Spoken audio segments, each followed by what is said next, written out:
Meus irmãos, a paz do Senhor, vamos estudar hoje nossa quinta lição da nossa revista da editora Betel, de Jovem, Conectar Mais Jovem.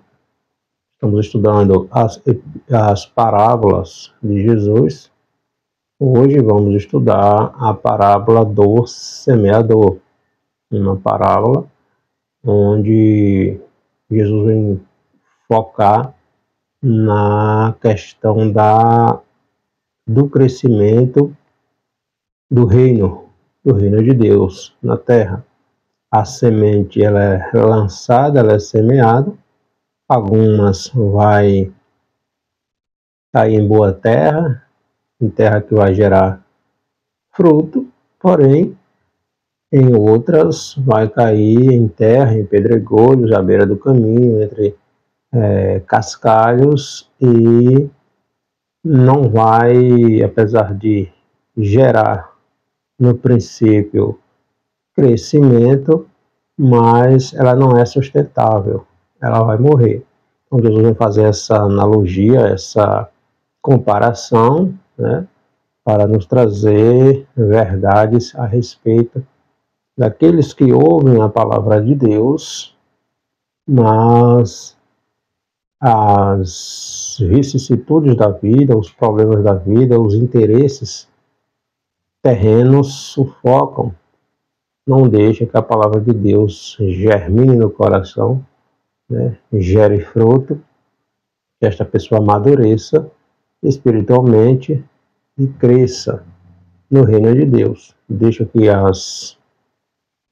os prazeres, né, mundanos sufoquem o crescimento, o amadurecimento do cristão. Então, a parábola do semeador vem nos trazer valiosíssimas lições a respeito de como tratamos, de como lidamos, de como recebemos a palavra de Deus no nosso coração. Então, nossa quinta lição, como título, Semeando Boas Novas.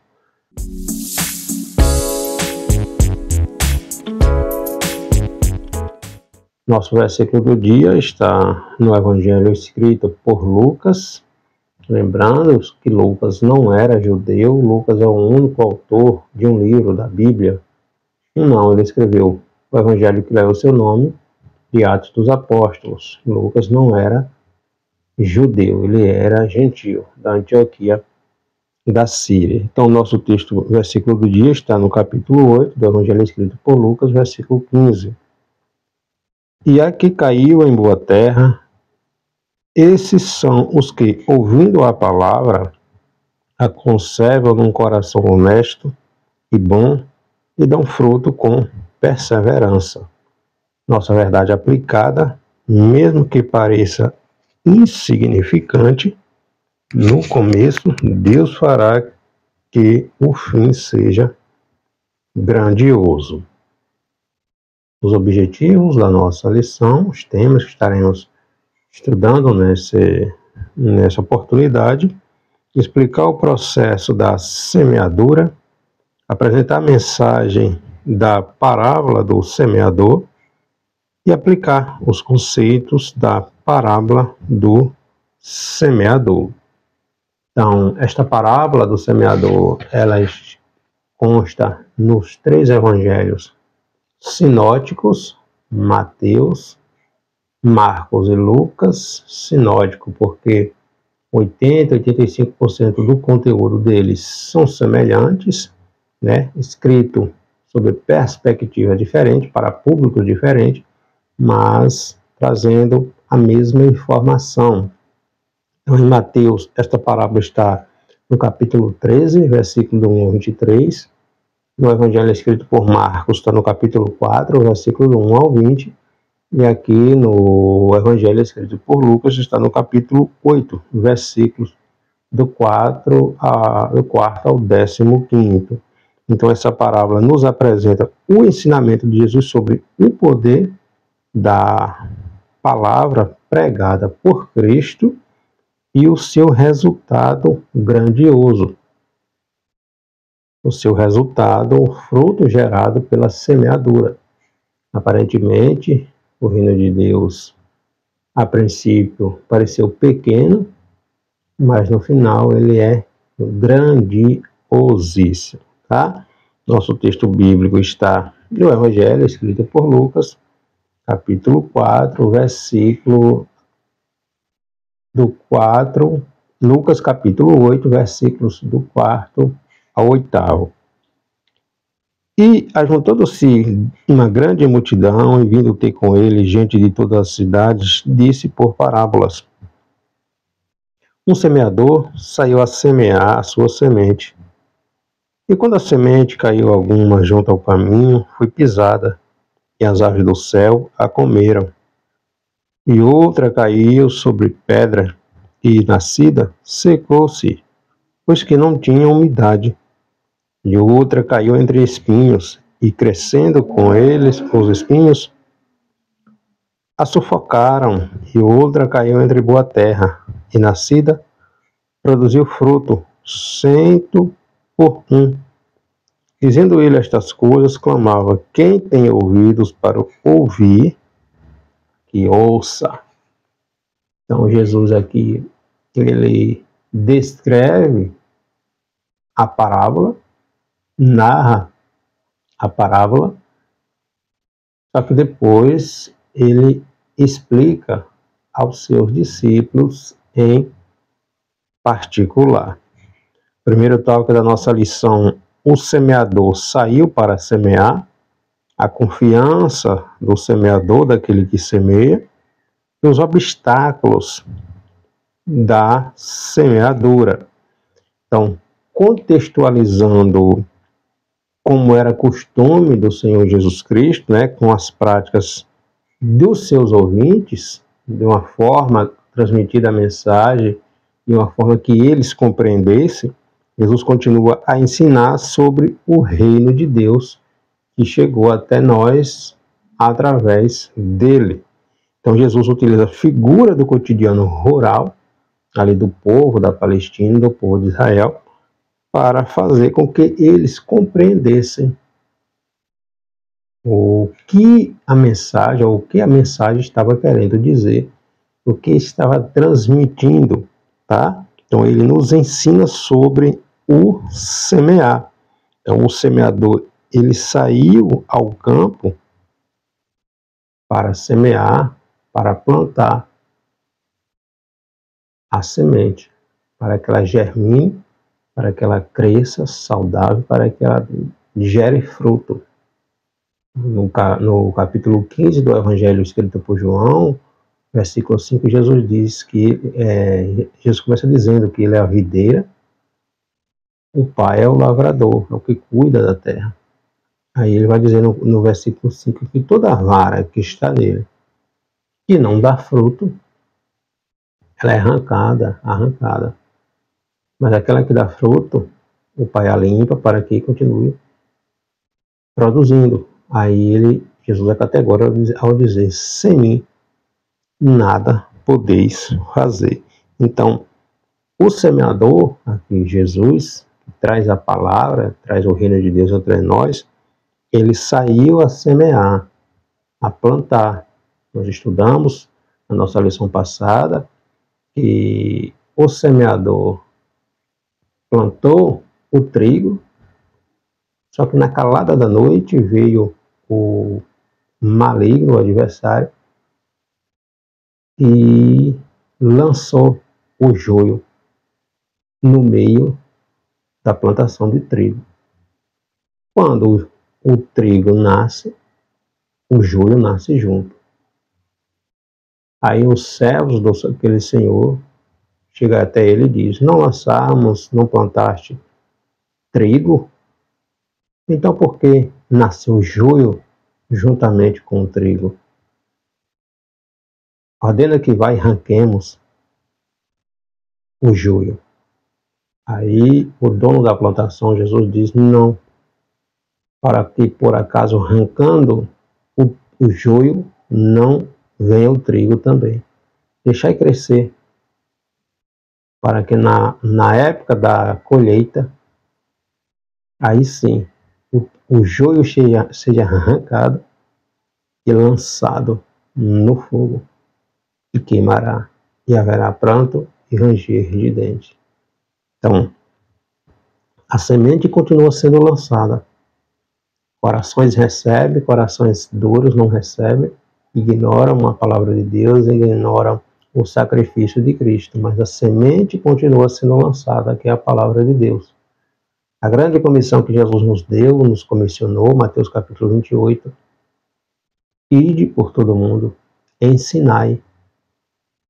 Então, ide e ensinai, ou seja, lançai a semente.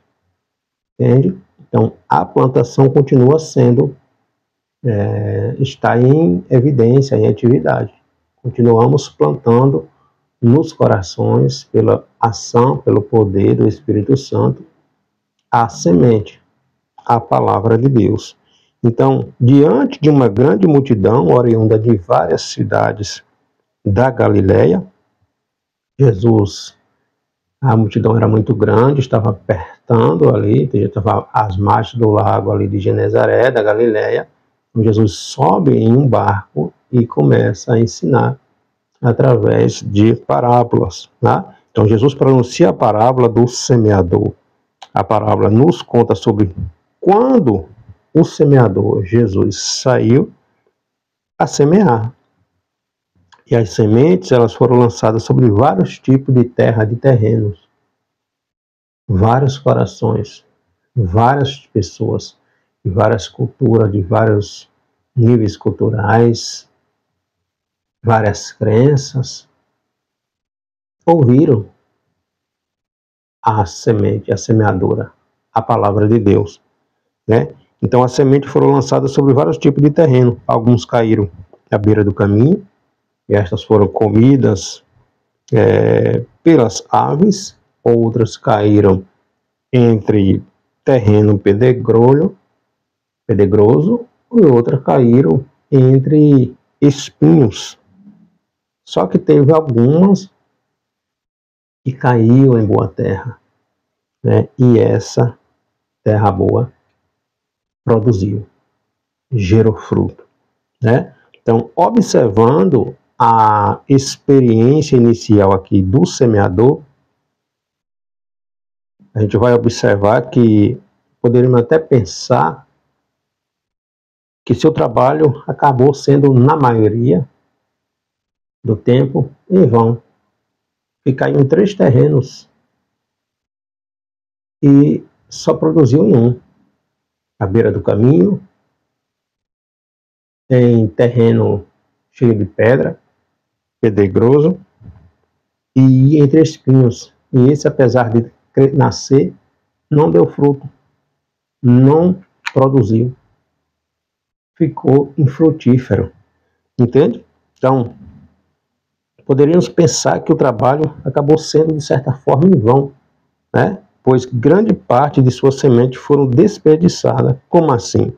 As que caíram à beira do caminho foram comidas pelas aves, outras caíram entre pedregais, vieram suas raízes ressecadas e não vingaram, tiveram suas raízes ressecadas e não vingaram, né? Ou seja, nasceu, mas como em terra pedregosa, a profundidade, as sementes não conseguia descer por causa das pedras. Logo, quando veio o sol, a temperatura, o calor, ela acabou morrendo. E tiveram aquelas que caíram entre os espinhos, que também tiveram o mesmo fim. Ou seja, apesar de nascer, não deu fruto, não produziu. Ficou como uma plantação infrutífera. E Jesus vai dizer em João novamente que todo aquele que está nele que não dá fruto, o Pai arranca. O Pai arranca e lança no fogo, se não dá fruto, né? Então, o que nós aprendemos com isto? Às vezes, parece que tudo que fazemos para o reino de Deus, às vezes parece que é irrelevante, que não está dando resultado, que aquilo que investimos não está trazendo resultado. Então, às vezes, e é necessário Investimos em estudos, em seminários, em compra de livros, de bíblias, de comentários, de dicionários, investimos no nosso crescimento, né? Conhecimento da palavra de Deus, nos dedicamos à oração, né? Ao estudo da palavra, à consagração. Vivemos uma vida pautada na palavra de Deus e às vezes parece que nossas atitudes, que não dependem de nós, né? É de Deus, é uma obrigação, uma responsabilidade nossa nos preparar. Paulo vai escrever a Timóteo, 2 Timóteo capítulo 2,15, procura apresentar a Deus como um obreiro aprovado, que maneja a palavra da verdade, ou seja, dedique-se, estude-se, esmere-se. Então, em Provérbios, a sabedoria nos instrui a buscar, né? Sabedoria esta que vem de Deus. Então, se dedica, se intera, estuda, se aperfeiçoe, dê o melhor de você para Deus. Porque Deus não deve nada para ninguém. Mas às vezes chega a sensação de que não está gerando fruto, que não estamos vendo os frutos. Mas, como Paulo vai dizer, que um planta, outro rega, mas é Deus que dá o crescimento. E Jesus vai nos mostrar isso aqui. Boa parte da semente caiu em terras, em lugares, em corações que não germinaram, que não geraram frutos. Cresceram, até nasceram, mas não foi adiante, não deu fruto e acabou morrendo, né? Então, às vezes parece que o que investimos não está trazendo resultado, mas tenha certeza absoluta. E como Jesus disse que a sua palavra não volta atrás, ela cumpre o seu propósito, assim também é a questão da semeadura. Quem dá o crescimento, quem conhece os corações, é Deus. Em 2 Timóteo, capítulo 4, versículo 2, Paulo instrui Timóteo, admoesta Timóteo, né? Pregue, continua pregando, em tempo e fora de tempo. Nas oportunidades que tu tiver, não titubeia, prega a palavra de Deus. Então, Isaías 55, versículo 11. Deus falando ali através do profeta Isaías, né, que a sua palavra ela não volta vazia. Ela cumpre o seu propósito para o qual Deus a determinou. Aí Deus vai dizer, assim como a água, ela desce, ela molha a terra para que o agricultor, o produtor, plante e esta plantação nasça, cresça e dê fruto. Então, a água, ela vem e cumpre o seu propósito, ela não volta atrás. Ela molha a terra, assim a palavra de Deus. Ela não volta sem cumprir o seu propósito. O segundo tópico da nossa lição, a explicação desta parábola. O êxito da missão de Jesus e o ânimo e a confiança. Então, a parábola do semeador, né, o povo, assim como está em Isaías, capítulo 6, versículo 9 e 10, né, Deus falando com Isaías, olha o que Deus fala com Isaías no capítulo 6. A partir do versículo 8, né, Deus faz a pergunta, a quem enviarei? Quem é que há de ir por nós? Né? Aí Isaías diz, eis-me aqui, envia-me a mim. Aí Deus diz, então vai, e dize a este povo, no caso aqui, os judeus, ouves de fato e não entendeis, e vedes em verdade, mas não percebeis.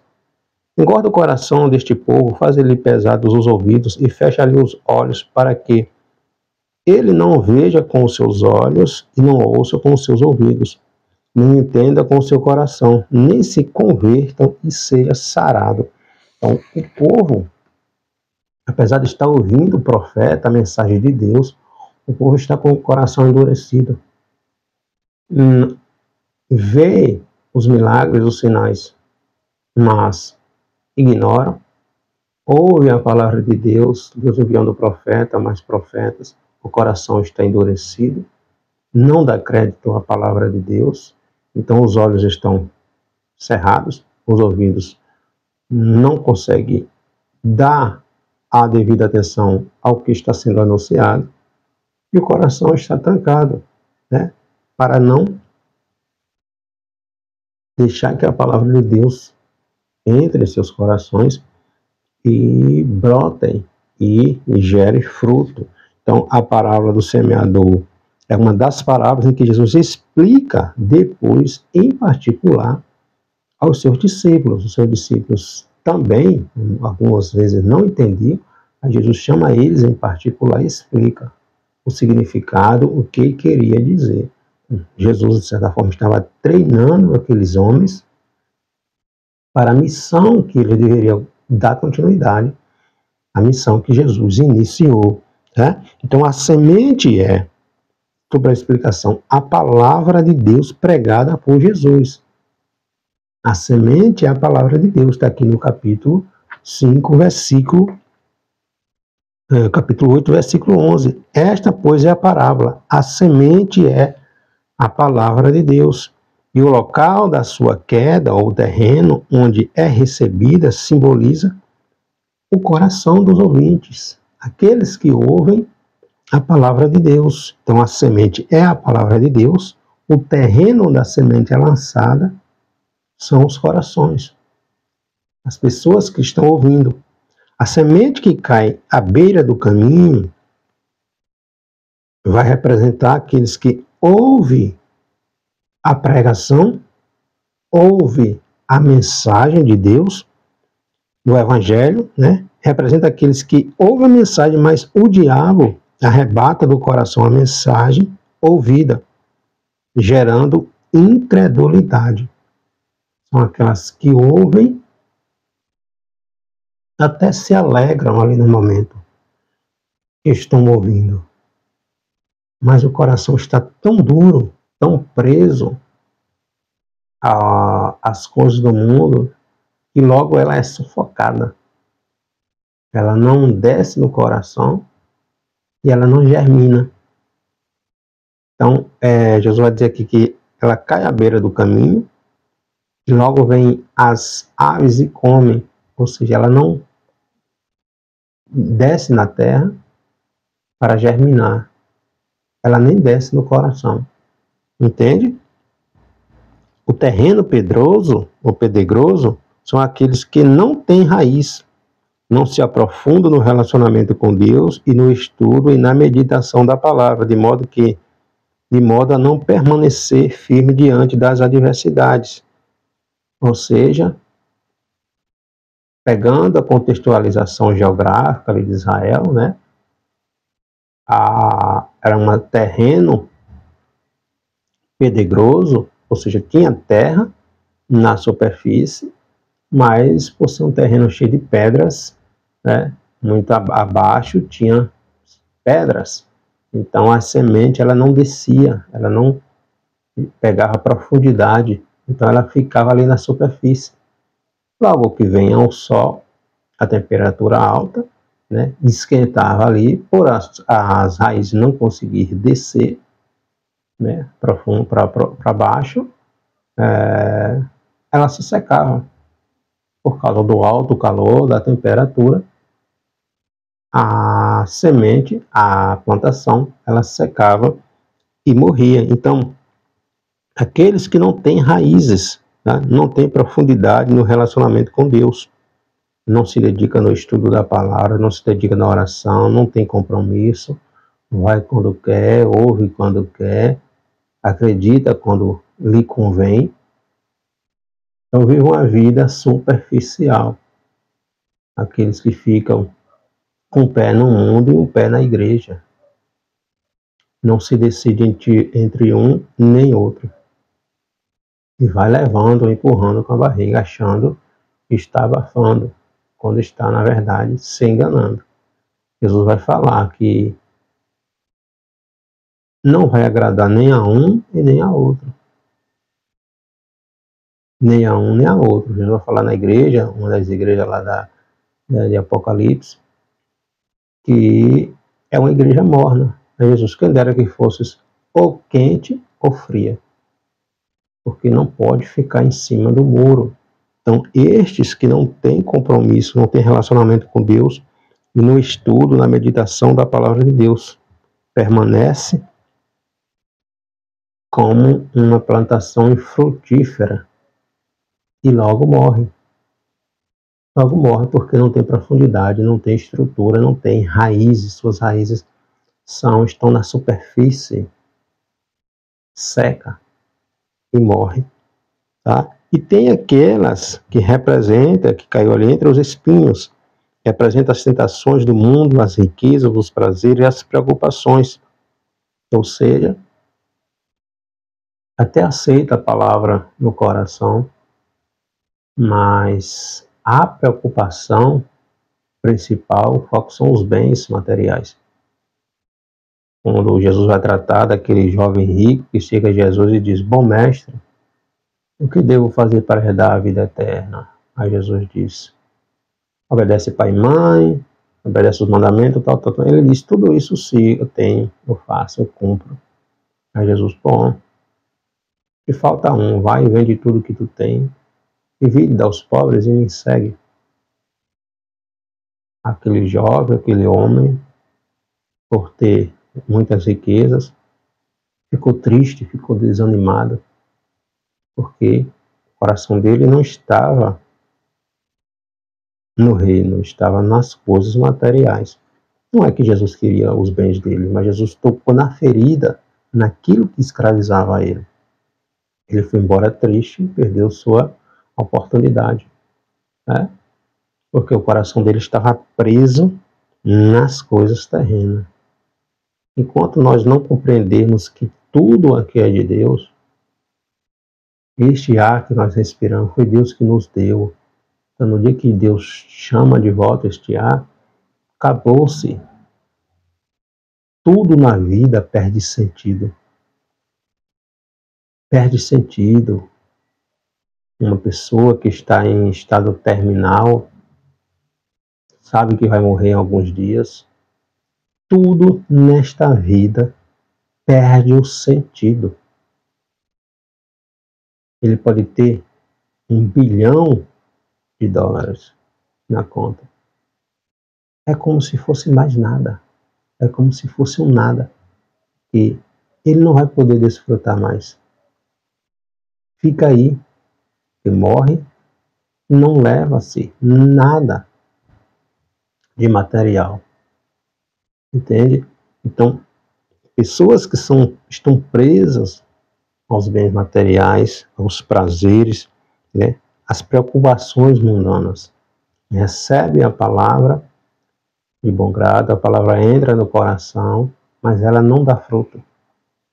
Ela não produz, porque ela fica sufocada no coração da pessoa. E existe aquela que caiu em terra fértil e produziu muitos e bons frutos. Então, apesar de toda dificuldade para semear, o semeador ele permanece confiante, permanece semeando, pois ele sabe que algumas sementes darão fruto. É o que Paulo vai nos ensinar, né? Um ensino valiosíssimo, que está lá em 1 Coríntios, na carta aos Coríntios, 1 Coríntios, capítulo 3, versículo 6.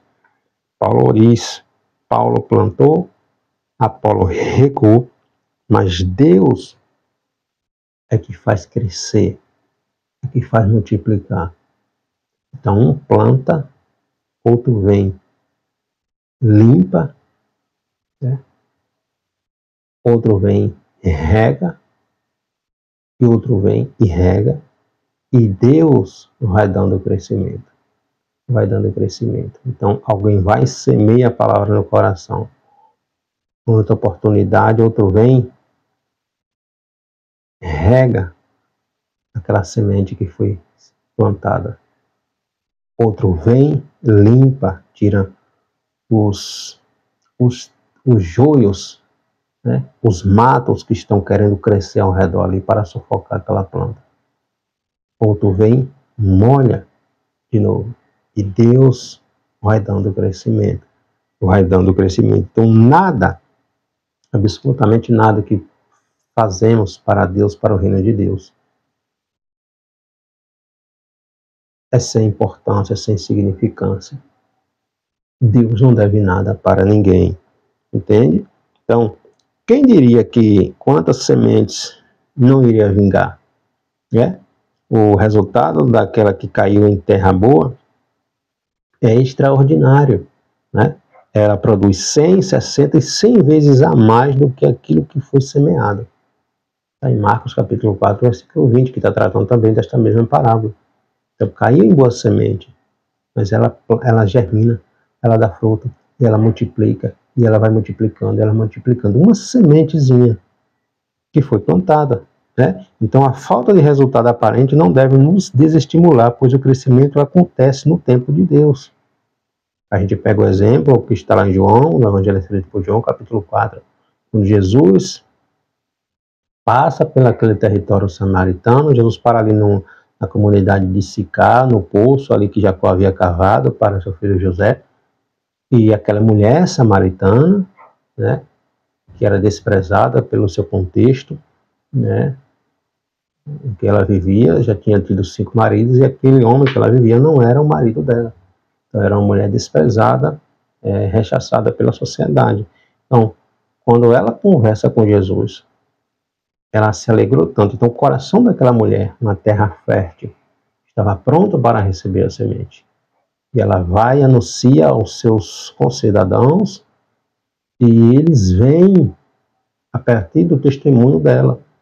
E Jesus prega para aquelas pessoas, e aquela comunidade conheceu o Messias, aceitou o Messias, e o reino de Deus cresceu naquela comunidade, naquele lugar. Então, uma planta, a semente foi semeada no coração de uma mulher, né, em uma terra que estava preparada, e gerou frutos, e frutos, e frutos, e se multiplicou. É o que Deus novamente vai falar em Isaías, capítulo 55, versículo 11. Né? Assim será a palavra que sair da minha boca, ela não voltará para mim vazia, antes fará o que me apraz e prosperará naquilo para que a enviei. Por isso Jesus diz, ide, Mateus capítulo 28, ensinai, batizai. Em Marcos capítulo 16, Jesus continua dizendo, e estes sinais seguirão aqueles que crerem. Qual é o principal sinal, o principal milagre? A salvação, a conversão. Almas se rendendo a Cristo. Entende? Então, a grande comissão que Jesus nos deu, nos comissionou, está válido ainda. Não paremos de semear a palavra de Deus nos corações. Porque quem dá o crescimento é o próprio Deus. E para a gente finalizar, o terceiro tópico da nossa lição, início pequeno, fim grandioso. Início insignificante e o fim glorioso. Então, tanto a parábola do semeador, está registrada aqui em Lucas, né, capítulo 8, em Mateus, capítulo 13, em Marcos, capítulo 4, né, nos evangelhos sinóticos, né, quanto a própria parábola do grão de mostarda, que está em Marcos, capítulo 4, versículo 30, são chamados de parábola de contradição. Por que contradição? Pois representa a característica do reino de Deus, que possui um início, vamos dizer, um pouquinho insignificante, pequeno, né? Mas no seu fim é grandiosíssimo. Grandiosíssimo. João, o Batista, ele chega e diz, arrependei, pois é chegado o reino de Deus. Sim, mas onde é que está este reino? Cadê este reino? Jesus começa pregando, trazendo o reino de Deus até nós. Onde é que está este reino? No Evangelho escrito por João, capítulo 19, quando Jesus está sendo interrogado por Pôncio Pilatos, e Pilatos diz, tu és rei? Aí Jesus disse: meu reino não é deste mundo. Aí Pilatos diz, interrogando Jesus, e diz que ele tinha autoridade para soltar Jesus, livrar Jesus da morte, ou não, estava nas mãos dele. Aí Jesus chega para ele e diz: meu reino não é deste mundo. Nenhuma autoridade tu terias sobre mim, se não fosse dada do alto, dos céus. Então, o reino de Cristo não é deste mundo. Ele inicia pequeno, porque Jesus precisou padecer, precisou sofrer, mas é um reino que não tem fim. Quando a gente olha para o livro de Daniel, para a imagem da estátua que Nabucodonosor teve, né, do sonho, lá em Daniel capítulo 2, e Nabucodonosor tem aquele sonho da imagem com a cabeça de ouro, simbolizando o reino, o próprio reino babilônico, o próprio reino de Nabucodonosor. A imagem tinha o peito e os braços de prata, simbolizando o reino seguinte, a coalizão do reino Medo-Persa, que viria substituir o reino babilônico, né? O ventre desta imagem de bronze, simbolizando o império grego que viria a substituir o império Medo-Persa, e essa imagem tinha os pés, as pernas, os pés de barro e de ferro, simbolizando o reino, o império seguinte, no caso o Império Romano, que veio a cair, né? E de repente uma mão, uma pedra, né, grande, foi tirada, lançada sobre aquela imagem esplendorosa, e aquela imagem cai, se despedaça, vira cinzas, e aquela pedra que foi lançada sobre aquela imagem tomou toda a terra. Ou seja, o reino de Cristo é um reino eterno, um reino que não tem fim. Começou pequenininho, mas é grandiosíssimo, é extraordinário. Eu e você não somos este reino. Nós somos o povo deste reino. Tá? A igreja de Cristo. Entende? Então Jesus apresenta esta parábola para mostrar que, apesar de simples, seu ministério se transformou em algo sublime. Muitos obstáculos, né, se apresentaram na trajetória ministerial de Jesus. Até a cruz fez com que alguns dos seus discípulos vacilassem, voltassem para trás, para os seus afazeres, voltassem a pescar novamente. Mas Jesus vai e restaura cada um deles. Então, diante das dificuldades, diante dos problemas, diante das vicissitudes, diante dos obstáculos, não desanimemos. Não desanimemos, né? Em nossa trajetória cristã. Continua orando, continua persistindo, continua lendo, continua estudando, continua investindo em você. Continue estudando a palavra de Deus, continue se inteirando. Paulo vai dizer a Timóteo: procura te apresentar a Deus como cristão, como um obreiro, como um jovem aprovado. Ou seja, dedique-se, esmere-se, seja bom, dê o melhor para você, dê o melhor de você. Porque Deus não deve nada para ninguém. Quem planta no reino de Deus, colhe 100 vezes mais. Então a parábola está dizendo aqui, aquela semente que caiu em terra boa, ela produziu, né, 30, 60, 100 vezes a mais do que foi semeado. Mas a glória não é sua, a glória é de Deus. É de Deus. Mas seja bom.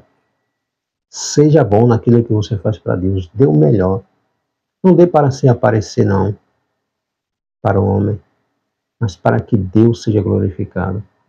E você verá que coisas extraordinárias na sua vida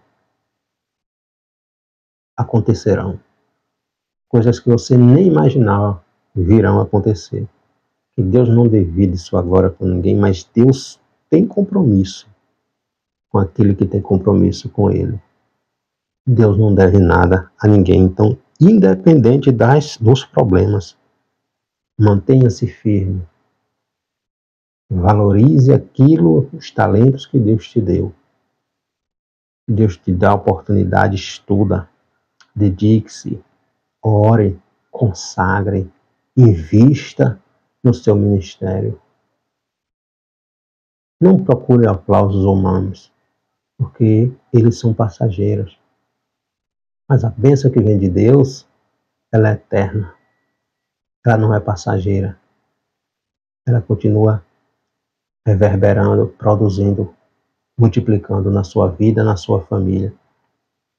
Então, faça a diferença onde Deus te colocou e você verá coisas extraordinárias acontecendo na tua vida, no meio dos teus, para a glória de Deus, tá? Então, o resultado da plantação vai muito mais além do que foi plantado.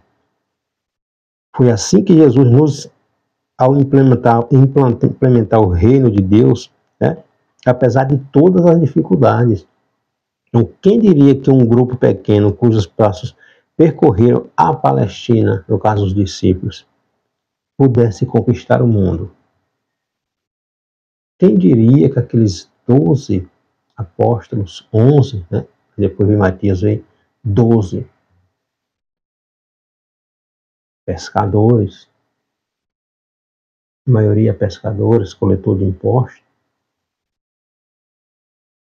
iriam revolucionários, né? Iriam revolucionar o mundo, onde 99% deles morreram, foram martirizados. Só um morreu de velhice. Iriam transformar o mundo. E hoje eu e você somos fruto daquilo que eles plantaram, que eles investiram. Quem diria que isso iria ocorrer? É porque é Deus, não é o homem. Deus está por trás disto aqui. Então, quando depositamos em Deus nossa confiança, vai gerar fruto, vai produzir, vai multiplicar. Entende? Vai multiplicar. Então, Deus tem guardado, né, um futuro glorioso. Então, invista no reino de Deus. Dedique-se nas coisas do reino. Né? Dedique o seu tempo. Cresça. Plante. Regue para a glória de Deus. Né? Que Deus não divide sua glória com ninguém. Mas Ele vai dizer, eu tenho compromisso com quem tem compromisso comigo. Mexeu com você, mexeu com Deus. Quando temos compromisso com Ele. Entende? Então, Paulo vai dizer lá em 1 Coríntios, capítulo 15, sede firmes e constante. Seja firme e seja constante. É constância. Não é começou e parou. Seja constante. Seja firme. Porque o nosso trabalho, olha o que Paulo diz, o vosso trabalho não é em vão. Não é sem sentido.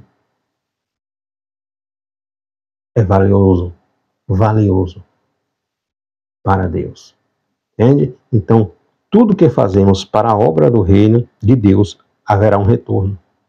Pois a palavra de Deus, ela não volta a fazer, ela cumpre o seu propósito. Então, a palavra do semeador nos apresenta o poder da transformação da palavra de Deus na vida das pessoas, de modo que, mesmo que aparentemente no início pareça insignificante, o seu fim é majestoso, é glorioso. Continue semeando, continue plantando, continue investindo no seu ministério, na sua comunhão com Deus. E você verá, para a glória de Deus, as bênçãos vindo até você. Não é você correndo atrás delas. São elas vindo até você. E quem planta, quem semeia, para a glória de Deus, colhe os frutos da sua semeadura. Que Deus abençoe.